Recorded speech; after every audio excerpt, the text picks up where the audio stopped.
कुरुक्षेत्र। तो जब कुरुक्षेत्र में संशयधारी अर्जुन जब युद्ध से उपराम होने के लिए वह बार बार विमुख होना चाहता था, तब उसे प्रभु कृष्ण समझाते हैं कि तुम्हारे भीतर यह जो संशय है और यह तुम्हें संभालने वाला कृष्ण जो मौजूद ही है, उस संबंध में हम चर्चा करते हैं। तो यहाँ कृष्ण समझाते हैं कि हे अर्जुन, तू भली भांत जब तब तक कर्म करते जा जब तक तू कुशल योद्धा न बन जाए, और तब तुझे जीवन का मर्म समझेगा। लेकिन जब तक कर्म से विमुख हो, यह सोचेगा कि बिना किए यह जीवन सफल हो जाए, तो ध्यान रहे यह जीवन ही बोझ बन जाएगा।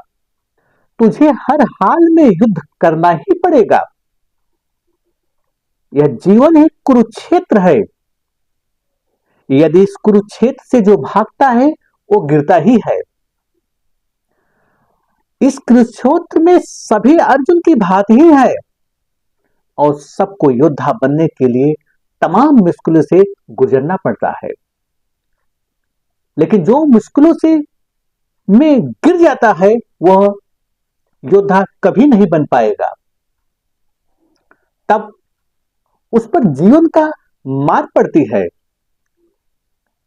इसलिए प्रभु कृष्ण उपदेश देते हैं कि हे अर्जुन, तू कुशल योद्धा बन।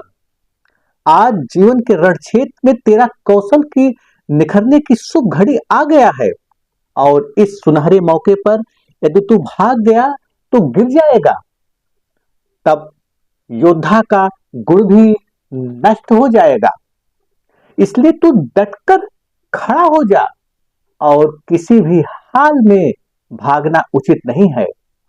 और एक वीर को यह शोभा नहीं देता है, इसलिए तू अपने स्वधर्म से विमुख मत हो। जो तेरा कर्तव्य है उसे कर। तो यह जीवन ही कुरुक्षेत्र है। तेरे भीतर जो संशय है वह अर्जुन है। तुझे संभालने वाला जो यह शक्ति है वह प्रभु कृष्ण ही है। भीतर जो शक्ति पैदा हो रहा है वह तुम्हें संभाले हुए है। वह तुम्हें आवाज देती है। अगर तू कभी बोध कर कि मुश्किल की घड़ी में अगर तू डटकर खड़ा होना चाहता है और या तो भागना चाहता है, तो उस क्षण पर भी भीतर से अगर तू संशय में रहा तो निश्चय ही तू भाग जाएगा। यदि तू अपने भीतर की शक्ति की आवाज को सुना, उसके साथ तू एक हो गया, तो निश्चय ही ये समझना कि कृष्ण तेरे साथ ही है।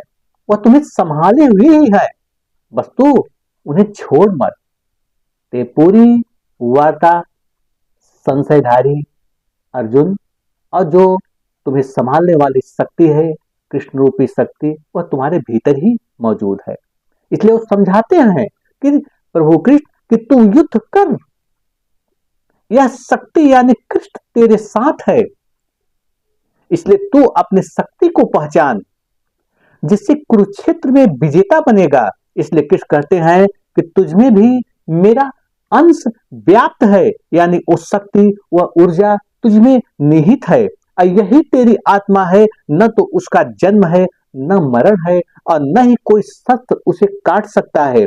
इसलिए तू खुद को समझ, तभी ये शक्ति तेरा साथ देगा।